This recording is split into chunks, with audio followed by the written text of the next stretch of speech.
Hello everyone, welcome back to my YouTube channel. यह mock test paid के संदर्भ में है। इसमें हम महत्वपूर्ण प्रश्नों से शुरुआत करेंगे, जिसमें केवल जीएस के प्रश्न ही होंगे। ठीक।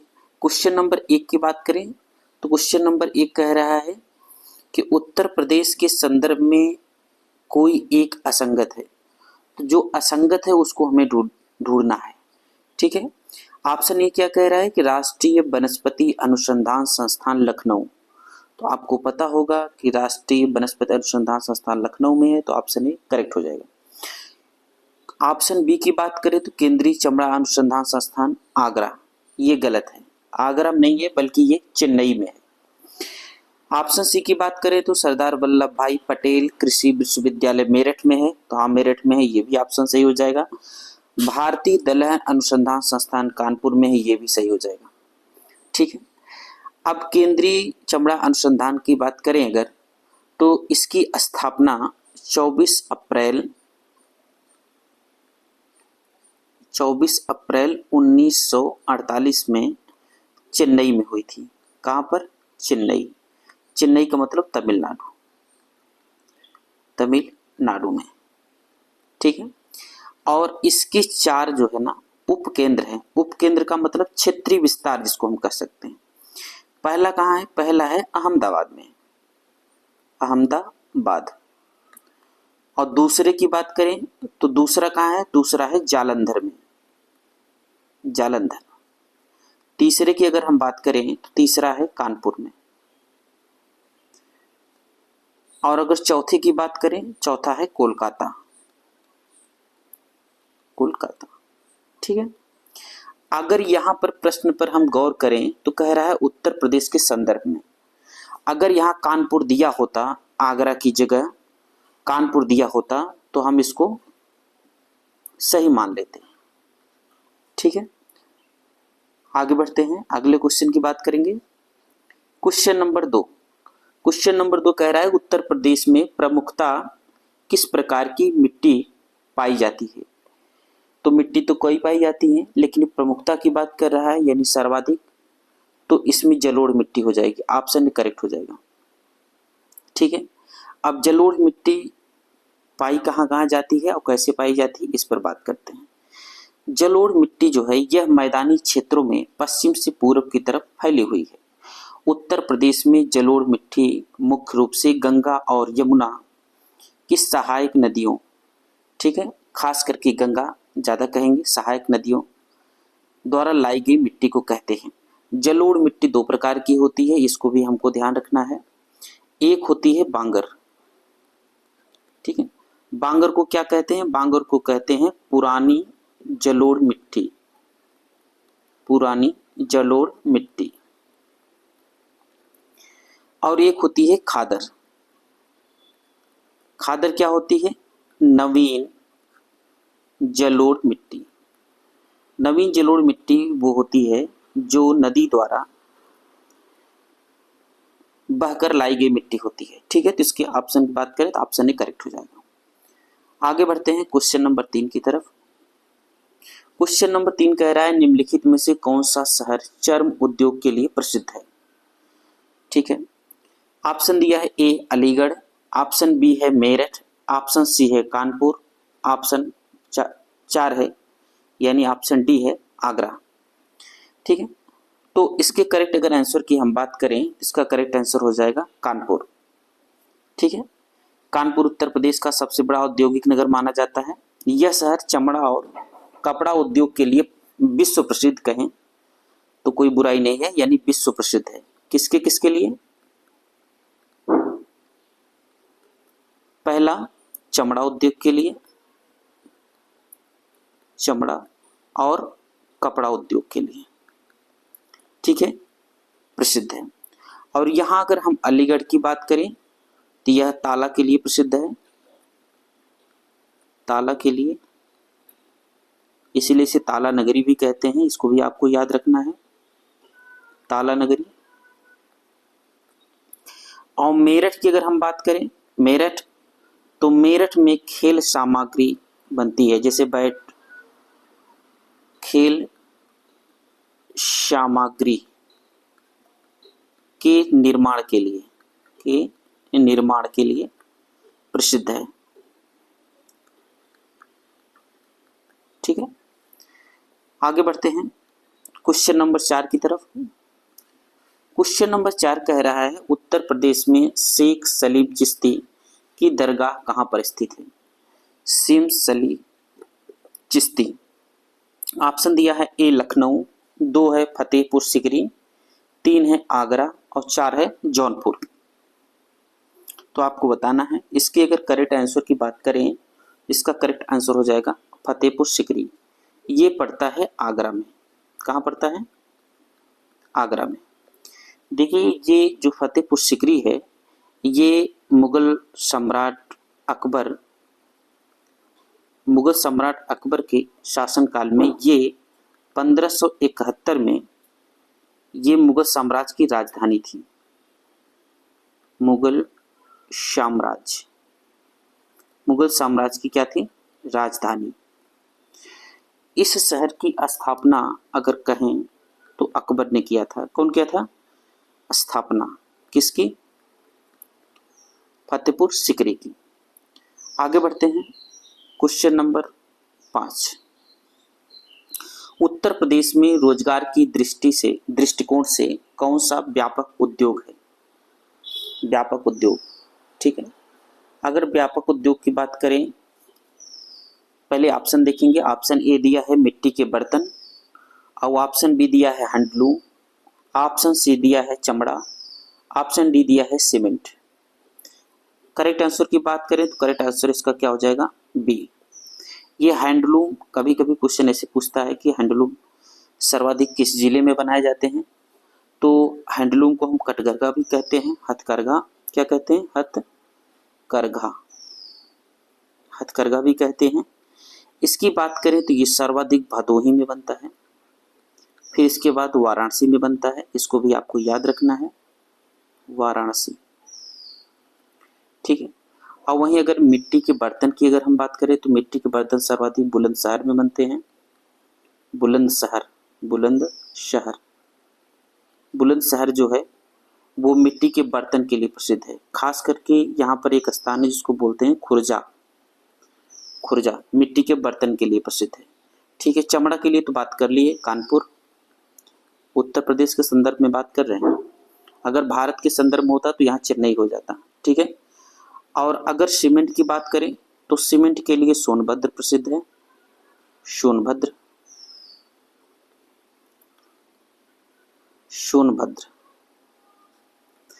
और मिर्जापुर भी ले सकते हैं, मिर्जापुर।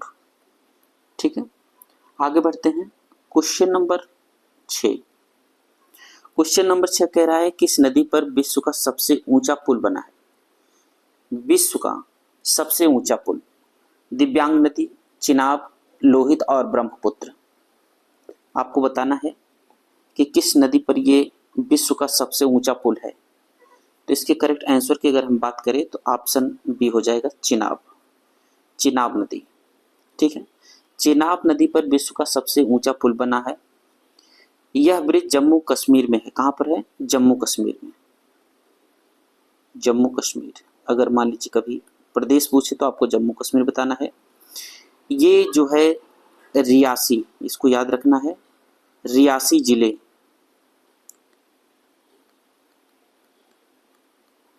रियासी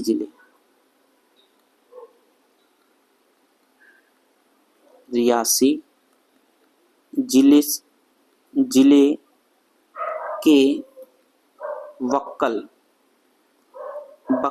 और कौड़ी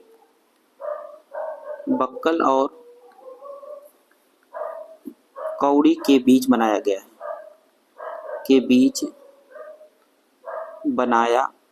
गया है। ठीक है, और यहाँ ब्रह्मपुत्र पर एक इंपॉर्टेंट चीज है, इसको आपको याद रखना है। यहाँ पर एक पुल बना है जिसको बोलते हैं भूपेन हजारिका सेतु। इसे एक चीज और कहते हैं, इसको कहते हैं धोला सादिया पुल। सादिया पुल। ठीक है, ये दोनों को जोड़ती है। यह भारत का सबसे लंबा पुल है। यह भारत का सबसे लंबा पुल है। इसको भी आपको याद रखना है, ठीक है। और अगर राज्य की बात करें तो ये है असम में, इसको भी ध्यान देना है, ठीक है। आगे बढ़ते हैं। क्वेश्चन नंबर 7 कह रहा है निम्नलिखित में से कौन सा राज्य म्यांमार के साथ अपनी सीमा साझा नहीं करता है।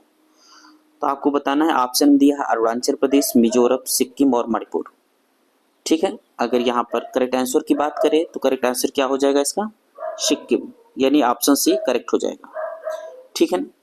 अब यहाँ ये देखना है कि सिक्किम जो है, सिक्किम की अगर बात करें तो सिक्किम जो है भूटान, चीन तथा नेपाल के साथ अंतरराष्ट्रीय सीमा बनाता है, ठीक है। अंतरराष्ट्रीय सीमा बनाता है, ठीक है। और सिक्किम की बात हो गई। भारत के, इसमें ये याद रखना है, भारत के चार राज्य कौन कौन से चार राज्य में पहला अरुणाचल प्रदेश,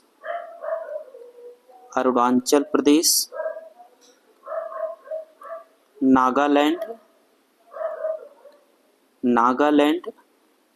मणिपुर और मिजोरम।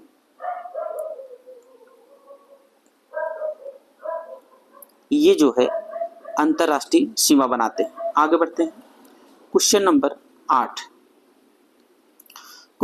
8 कह रहा है कि यहाँ देखिए इस खाली स्थान दिया है, प्रायद्वीपीय पठार में उच्चतम चोटी है। यहाँ प्रायद्वीपीय पठार नाम लिया है, ठीक है। तो आपको बताना है कि प्रायद्वीपीय पठार में कौन सा उच्चतम चोटी यानी सबसे ज्यादा ऊंची चोटी है। ऑप्शन दिया गया है सेवराय पहाड़ियां, अनाईमुड़ी, डोडा बेट्टा और महेंद्रगिरी। इसके करेक्ट आंसर की अगर हम बात करें तो करेक्ट आंसर हो जाएगा अन्नामुड़ी।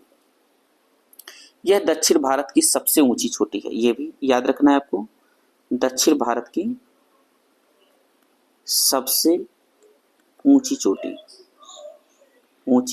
चोटी। प्रायद्वीपीय भारत की बात करें तब भी अन्नामुड़ी होगा, और दक्षिण भारत की सबसे ऊंची बात की जाए तब भी। यह इसकी एक विशेषता है जो केरल व तमिलनाडु की सीमा निर्धारित करता है, ठीक है। इसको भी आपको याद रखना है। आगे बढ़ते हैं। क्वेश्चन नंबर 9 कह रहा है कि निम्नलिखित में से वह कौन सा स्थान है जहां पर मानसून की भारी बारिश होती है। मानसून की भारी बारिश, भारत पर पिच में अगर बात करें तो सबसे ज्यादा बारिश कहाँ होती है। तो यहाँ ऑप्शन की अगर बात करें तो पश्चिम घाटी दिया है, खासी की पहाड़ियां, गंगा घाटी और दक्कन के पठार। अगर करेक्ट आंसर की बात करें तो खासी की पहाड़ियां होंगी, क्योंकि हमें पता है मेघालय में मानिसराम में सबसे ज्यादा बारिश होती है, ठीक है। तो ये हम ऐसे कहें कि अगर पूर्वी खासी की पहाड़ियां, जिसे मानिसराम गांव है, में विश्व में सर्वाधिक बारिश होती है, ठीक है। उसे चेरापूंजी भी कहते हैं। क्या कहते हैं? चेरापूंजी भी कहते हैं, ठीक है, चेरापूंजी। और बस करते हैं। इसके आगे अगर हम बात करें तो यह पर्वतीय कारण होता है, जिसमें पर्वतीय कारण का मतलब ये है कि जो चेरापूंजी में जो पहाड़ियां पाई जाती हैं वहां मानसून से टकरा कर सर्वाधिक बारिश कहाँ होती है? खासी की पहाड़ियों में, यानी मानिसराम मेघालय में। बढ़ते हैं अगले क्वेश्चन की तरफ। अगले क्वेश्चन की बात करें तो क्वेश्चन नंबर 10 क्या कह रहा है? जम्मू और कश्मीर में किस प्रकार के जंगल पाए जाते हैं, ठीक है। जम्मू और कश्मीर में किस प्रकार के जंगल पाए जाते हैं? तो पहला ऑप्शन कह रहा है उष्णकटिबंधीय वन, दूसरा वर्षा वन, तीसरा मैक्रो वन और चौथा पर्वतीय वन। इसके अगर करेक्ट आंसर की बात करें, इसका करेक्ट आंसर हो जाए पर्वतीय वन। यानी ऑप्शन डी। उष्णकटिबंधीय वन जो है ना वो भूमध्य रेखीय भाग में पाई जाती है।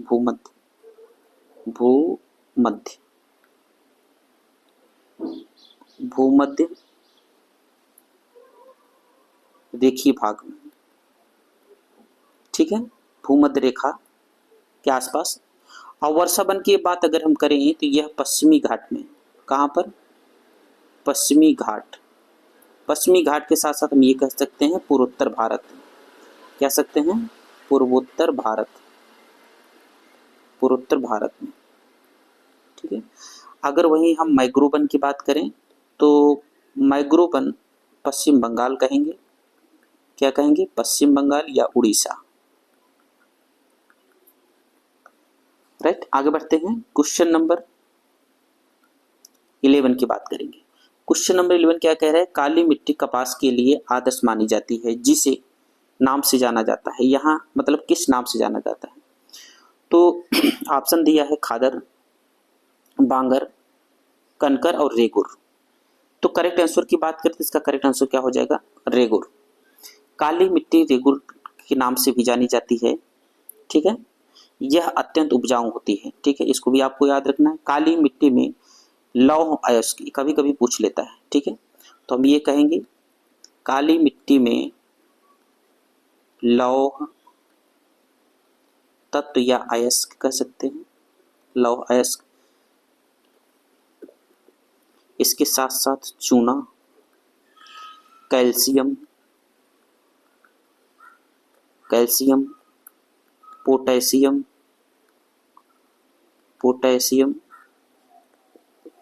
एल्युमिनियम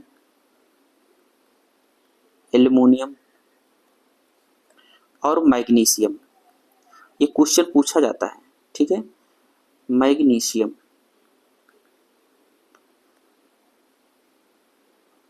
ज्यादा मात्रा में पाया जाता है, क्या होता है, ज्यादा मात्रा में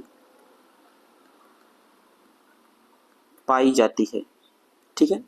अब इसमें किस चीज की कमी होती है इसको भी आपको याद रखना है। इसमें नाइट्रोजन फास्फोरस की कमी होती है, ठीक है। क्या होता है, नाइट्रोजन और फास्फोरस की कमी होती है, इसको भी आपको याद रखना है। एक बार क्वेश्चन ये भी पूछा गया था कि यूरिया में कितने परसेंट नाइट्रोजन पाया जाता है, यूरिया में कितने प्रतिशत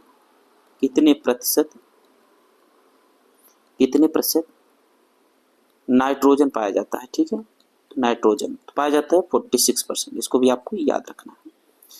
आगे बढ़ते हैं, क्वेश्चन नंबर 12 की बात करेंगे।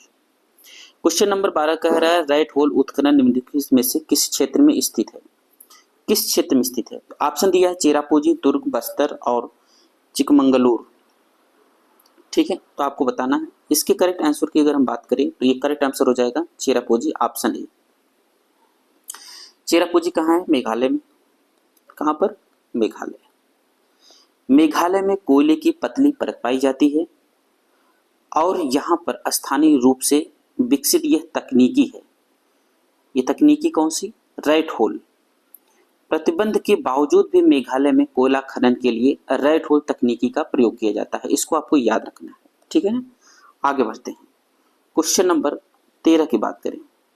क्वेश्चन नंबर 13 क्या कह रहा है, दक्षिण अमेरिका का अमेजन क्षेत्र एवं अफ्रीका का कांगो क्षेत्र में स्थित है। मतलब ये जो ऑप्शन है, यहाँ पर जो ऑप्शन दिया है कि ये जो अमेरिका का अमेजन क्षेत्र है और दक्षिण अफ्रीका का कांगो क्षेत्र है वो कहाँ स्थित है, भूमध्य सागरीय क्षेत्र में कि भूमध्य रेखा क्षेत्र में कि उष्णकटिबंधीय मानसून क्षेत्र में, मानसून बेल्ट में, ये कहाँ स्थित है। इसके करेक्ट आंसर की बात करें तो करेक्ट आंसर हो जाएगा भूमध्य रेखीय क्षेत्र में। भूमध्य रेखा जो है ये 3 महाद्वीपों से होकर गुजरती है, इसको आपको याद रखना है। देखिए 3 महाद्वीपों, क्या क्या, दक्षिण America,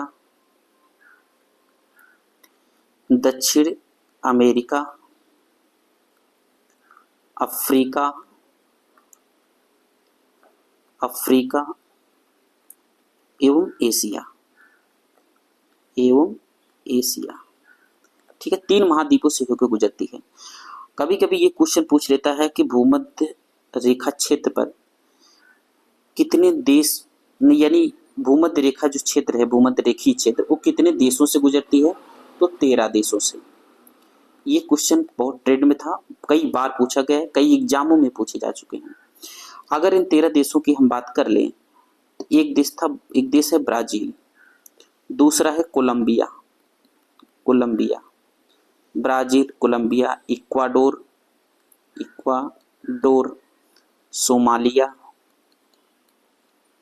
Somalia, Kenya, Sao and princess Kago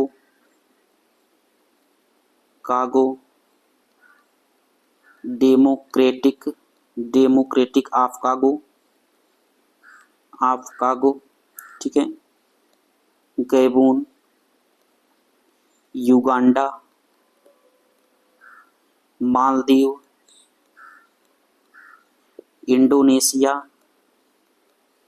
Indonesia और यहाँ पर किरबाती। ये देश ऐसे हैं जो भूमध्य रेखीय क्षेत्र पर है, यानी भूमध्य रेखा होकर गुजरती है। ठीक है, आगे बढ़ते हैं, क्वेश्चन नंबर 14 की बात करेंगे। क्वेश्चन नंबर 14 कह रहा है कालाहारी मरुस्थल स्थित है, यानी दक्षिण अफ्रीका में स्थित है, उत्तरी अफ्रीका में, पश्चिम एशिया में कि दक्षिण एशिया में?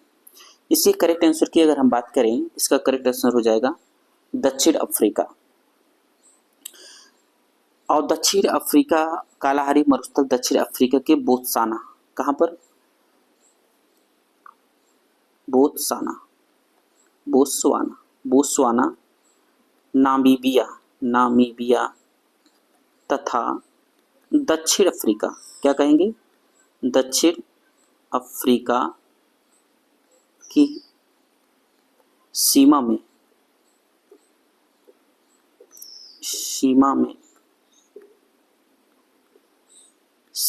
विस्तृत है। ठीक है, आगे बढ़ेंगे, क्वेश्चन नंबर 15 क्या कह रहा है? विश्व में सबसे ज्यादा रेशम का उत्पादन करने वाला देश कौन सा है? भारत, चीन, ब्राजील और जापान। तो करेक्ट आंसर इसका क्या हो जाएगा? चीन। विश्व की अगर बात करें तो विश्व में सबसे ज्यादा चीन। और अगर हम बात करें एशिया में, लगभग एशिया को मिला लिया जाए तो 90% जो है 90% जो है वो रेशम एशिया में होते हैं। कहां पर? 90% एशिया में। अगर यही भारत की बात करें तो चीन के बाद दूसरा स्थान है। दूसरा स्थान किसका है? भारत का है। भारत का है। साथ ही अगर बात कर लें, साथ ही विश्व में सबसे बड़ा उपभोक्ता भी है। इसको भी आपको याद रखना है। आगे बढ़ते हैं, क्वेश्चन नंबर 16 की बात करेंगे। निम्नलिखित सूची में से भारत का न्यूनतम जनसंख्या वाला राज्य कौन सा है? इसमें बताना है कि जो न्यूनतम सबसे ज्यादा कम जनसंख्या जहां निवास करती है। ऑप्शन ने दिया है सिक्किम, गोवा, मणिपुर और मिजोरम। तो करेक्ट आंसर की बात करेंगे, इसका करेक्ट आंसर हो जाएगा ए, सिक्किम। न्यूनतम की बात करेंगे सिक्किम, और सर्वाधिक की अगर बात करेंगे तो उत्तर प्रदेश। ठीक है ना, आगे बढ़ते हैं, क्वेश्चन नंबर 17 की अगर हम बात करें तो क्वेश्चन नंबर 17 कह रहा है निम्नलिखित में से भारत के किस राज्य केंद्र शासित प्रदेश में सबसे अधिक राष्ट्रीय उद्यान है? तो यहाँ केंद्र शासित प्रदेश की बात किया है तो असम, मेघालय, अरुणाचल प्रदेश, अंडमान और निकोबार द्वीप समूह। तो करेक्ट आंसर की अगर हम बात करें तो इसका करेक्ट आंसर हो जाएगा अंडमान और निकोबार द्वीप समूह। अगर वही हम भारत में सर्वाधिक की बात करें, किसकी? सर्वाधिक की बात करें, किसका? सर्वाधिक राष्ट्रीय उद्यान की। किसकी? राष्ट्रीय उद्यान।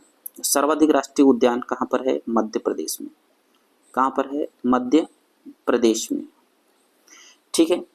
भारत में वर्तमान, अगर कहें वर्तमान में, ऐसे कहेंगे वर्तमान में, वर्तमान में भारत में, वर्तमान में भारत में 106 राष्ट्रीय उद्यान है। कितने? 106 राष्ट्रीय उद्यान है। ठीक है, इसको याद रखना है। इसके साथ साथ अगर हम बात करें भारत का पहला, क्या बात करें? भारत का पहला राष्ट्रीय उद्यान, पहला राष्ट्रीय उद्यान, तो पहला राष्ट्रीय उद्यान क्या हो जाएगा? Jim Corbett. क्या हो जाएगा? जिम कॉर्बेट राष्ट्रीय उद्यान, कॉर्बेट राष्ट्रीय उद्यान। राष्ट्रीय उद्यान कहाँ है ये? ये है उत्तराखंड में, उत्तराखंड। इसको भी आपको याद रखना है। आगे बढ़ते हैं, क्वेश्चन नंबर 18 की बात करेंगे।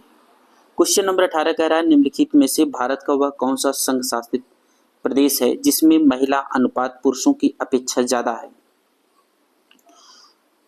चंडीगढ़, दिल्ली और लक्षद्वीप, पुडुचेरी। महिला का अनुपात यानी संघ शासित क्षेत्र, संघ शासित क्षेत्र की बात किया है, तो इसके करेक्ट आंसर की बात करें तो इसका करेक्ट आंसर हो जाएगा पुडुचेरी। ठीक है, पुडुचेरी में 1000 पर, कितने पर? 1000 पर, यानी 1037 है किस पर? 1000 पुरुष पर। इसको पुरुष माने, ये महिला, तो महिला कितनी ज्यादा है? 37। ठीक है, 37। 1000 पुरुष हैं तो 1037 महिलाएं हैं। और भारत की अगर हम लिंगानुपात की बात करें, किसकी बात करें? भारत की लिंगानुपात, लिंगानुपात, भारत की लिंगानुपात की बात करें तो वो है 943। कितने पर? 1000 पर। ठीक है, और सबसे कम लिंगानुपात की बात करें, कम, सबसे कम, सबसे कम लिंगानुपात कहाँ है? तो हरियाणा में, हरियाणा में।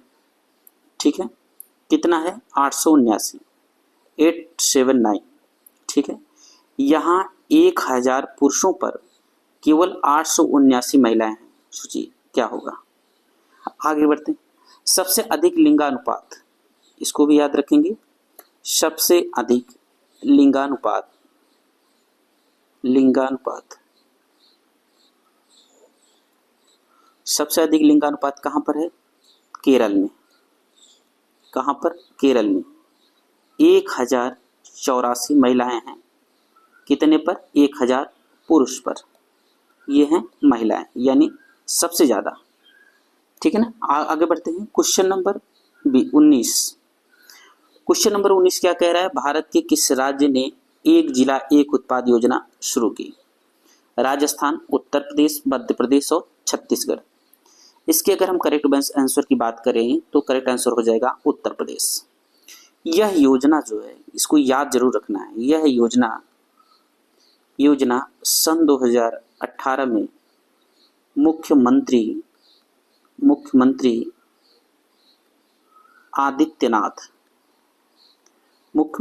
आदित्यनाथ द्वारा चलाई गई थी। इसकी सफलता के बाद इसे केंद्र सरकार ने भी अपना लिया था। केंद्र सरकार, यानी अब हम कर कहें तो ये पूरे भारत में चलती है, केंद्र सरकार ने भी अपनाया। ठीक है ना, आंसर अगर इसकी बात की जाए सन की तो 2018 आपको याद रखना है। ठीक है, और उत्तर प्रदेश में, अब इस समय पूरे भारत में चल रही है, लेकिन सर्वप्रथम शुरुआत कहाँ हुई थी? उत्तर प्रदेश में। कब हुई थी? सन 2018 में। आगे बढ़ते हैं, क्वेश्चन नंबर 20। विश्व कृषि वानिकी केंद्र कह रहा है, विश्व कृषि वानिकी केंद्र स्थित है। अगर भारत की बात करता तो यहाँ झांसी करेक्ट हो जाता। ऑप्शन क्या कह दिया है? झांसी, नौरेबी, देहरादून और जोधपुर। तो इसका करेक्ट आंसर हो जाएगा बी। ठीक है, करेक्ट आंसर क्या हो जाएगा? बी। लेकिन अगर यही भारत की बात करता तो भारत में कहाँ पर है? झांसी। यहाँ विश्व की बात किया, अगर भारत की बात करता तो कहाँ पर है? झांसी में। आगे बढ़ते हैं, क्वेश्चन नंबर 21। क्वेश्चन नंबर 21 कह रहा है कैसुरीना में नाइट्रोजन स्थिरीकरण योजना किससे बनती है? राइबोजोबियम में, एजोटोबैक्टर में, फ्रैंकिका में कि अनाबैना से। ठीक है, तो ये इसके अगर करेक्ट आंसर की हम अगर बात करें तो इसका करेक्ट आंसर सी हो जाएगा, फैक्ट्रिया से। देखिए ये कैसुरीना क्या होता है? यह एक पर्णपाती पेड़ होता है, ठीक है, जो रेत के क्षेत्र में यानी जहाँ समुद्री दलदल तटीय क्षेत्र होते हैं वहाँ पाया जाता है, ठीक है, चट्टानों के तटीय क्षेत्रों में पाए जाते हैं। तो इसमें क्या होता है, कैजुरिया में नाइट्रोजन स्थिरीकरण योग्यता जो है वो एक्टोबैक्टीरिया समूह से मिलकर मिट्टी से क्रिया करते हैं। क्या करते हैं?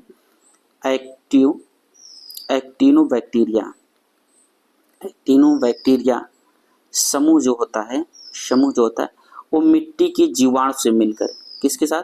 मिट्टी के जीवाणु से मिलकर क्रिया करते हैं, मिलकर या सहजीवी कह सकते हैं कि सहजीवी संबंध के माध्यम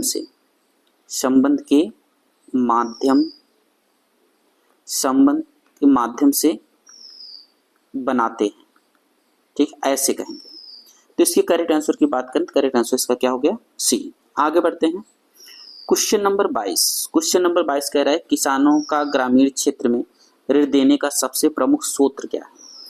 ग्रामीण बैंक, स्थानीय साहूकार, राष्ट्रीयकृत बैंक और सहकारी बैंक। करेक्ट आंसर की बात करें तो करेक्ट आंसर क्या हो जाएगा? सहकारी बैंक। इसकी स्थापना छोटे और मध्यम किसानों को संपूर्ण ऋण आवश्यकताओं की सुविधा के लिए सरकार द्वारा की गई थी। इसका करेक्ट आंसर क्या हो जाएगा? Option D. आगे बढ़ेंगे। क्वेश्चन नंबर 23 की बात करें तो निम्नलिखित में से कौन सी फसल या पौधे कीट परागित नहीं है? मतलब ऐसे कौन से पौधे हैं जो परागण की क्रिया नहीं करते हैं? इसका कहने का मतलब ये है। ऑप्शन दिया पपीता, सरसों, धान और कहवा। करेक्ट आंसर की बात करें तो करेक्ट आंसर क्या हो जाएगा? धान। अच्छा, ये कीट परागण करने वाले पौधे कौन से होते हैं? ऐसे पौधे होते हैं जो फूल के परागण को दूसरे फूल से वर्तिकाग्र की क्रिया करते हैं। यानी जो वर्तिकाग्र की क्रिया होती है यानी परागण जो होता है वो स्थानांतरित होते हैं, चाहे वो किसी कीट पतंगों के माध्यम से, चाहे जानवरों के, चाहे पक्षियों के माध्यम से। जैसे मधुमक्खी, तितलियां हो गई, पक्षी हो गए, जानवर हो गए, इन पर निर्भर करता है। क्या करते हैं? इस फूल से उस फूल पर जाते हैं, जिसे क्या कहते हैं? वर्तिकाग्र की क्रिया या परागण की क्रिया बोलते हैं इसको, ठीक है। तो ऐसे पौधे हैं जो मतलब ये है कि जानवर की पतंगे इसके माध्यम से क्रिया करते हैं, ठीक है। तो परागण करने वाले कुछ पौधों में जैसे मान लीजिए कि पपीता हो गया, सरसों हो गया और कहवा हो गया। इसके साथ साथ सूरजमुखी याद रख सकते हैं, सूरजमुखी हो गया, आर्किड हो गया। ऐसे पौधे जो है ये परागण की क्रिया करते हैं, ठीक है। आगे बढ़ते हैं क्वेश्चन नंबर 24 की तरफ। क्वेश्चन नंबर 24 कह रहा है कि किस भारतीय राष्ट्रीय कांग्रेस अधिवेशन में पहली बार जनगण मन गाया गया था? ऑप्शन दिया है लाहौर अधिवेशन, कराची अधिवेशन, कलकत्ता अधिवेशन और मद्रास अधिवेशन। अगर इसकी करेक्ट आंसर की बात करें तो इसका करेक्ट आंसर हो जाएगा कलकत्ता अधिवेशन। कब गाया गया था? 1911 में पहली बार। कब गाया गया था? 1911 में पहली बार, ठीक है। और कलकत्ता अधिवेशन जब हुआ था तो उसके अध्यक्ष थे, यानी अध्यक्षता कौन किया था? तो विशप नारायण दत्त। इसको भी आपको याद रखना है, ठीक है। अच्छा, लाहौर की बात करें तो लाहौर अधिवेशन कब हुआ था? 1929 में हुआ था। यहाँ पर क्या हुआ था? भारतीय राष्ट्रीय कांग्रेस ने पूर्ण स्वराज की मांग का प्रस्ताव रखा था। क्या किया था? पूर्ण स्वराज की मांग की गई थी। किसके द्वारा? भारतीय राष्ट्रीय कांग्रेस के द्वारा। अगर इस अधिवेशन की अध्यक्षता की बात करें तो इसकी अध्यक्षता कर रहे थे पंडित जवाहरलाल नेहरू। पंडित जवाहरलाल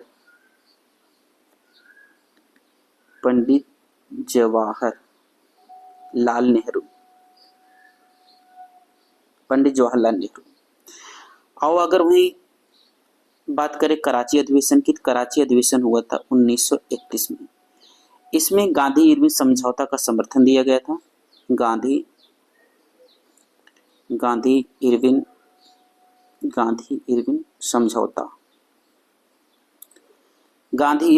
समझौता का समर्थन किया गया था। मौलिक अधिकार की मांग की गई थी। किसकी? मौलिक अधिकार।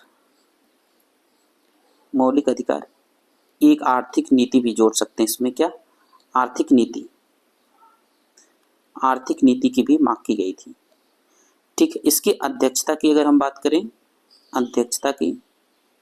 इसकी अध्यक्षता किए थे सरदार वल्लभ भाई पटेल। सरदार वल्लभ भाई पटेल। ठीक, आगे बढ़ते हैं अगले क्वेश्चन की तरफ। अगला क्वेश्चन कह रहा है आजाद हिंद फौज की स्थापना 1942 में किसने बनाया, यानी किसने की। अब यहाँ ऑप्शन देखेंगे तो सुभाष चंद्र बोस, मोहन सिंह, शाहनवाज खान और पीके सहगल। तो करेक्ट आंसर की बात यहाँ पर करें तो ऑप्शन बी करेक्ट हो जाएगा। 1942 ईस्वी में आजाद हिंद की फौज की स्थापना मोहन सिंह किए थे। कौन किया था? मोहन सिंह। मोहन सिंह किए नहीं थे, बल्कि ये रास बिहारी के सहयोग से, इसको लिख लेंगे, क्या लिखेंगे? मोहन सिंह जो है वो इनके सहयोग से कौन किया था? रास बिहारी बोस ने की थी। देखिए इस क्वेश्चन पर जो है ना, ऑप्शन पर बहुत गौर करने की जरूरत है। कभी मोहन सिंह दे दिया, कभी रास बिहारी बोस दे दिया, इसको भी याद रखना है, और कभी सुभाष चंद्र बोस भी दे देता है। 1943 में आजाद हिंद फौज का नेतृत्व सुभाष चंद्र बोस को दे दिया गया था। किसको दे दिया गया? सुभाष चंद्र बोस। ठीक है, सुभाष चंद्र बोस को दे दिया गया था। और सुभाष चंद्र बोस ने 1943 ईस्वी में सिंगापुर में, कहाँ पर? सिंगापुर में भारत की अस्थायी सरकार बनाई थी। सरकार बनाई थी, इसको भी आपको याद रखना। ठीक है, ये रहा मॉक टेस्ट फर्स्ट, जिसके इम्पॉर्टेंट 25 क्वेश्चन थे। मिलेंगे अगले मॉक टेस्ट के साथ, तब तक के लिए जय हिंद, जय भारत।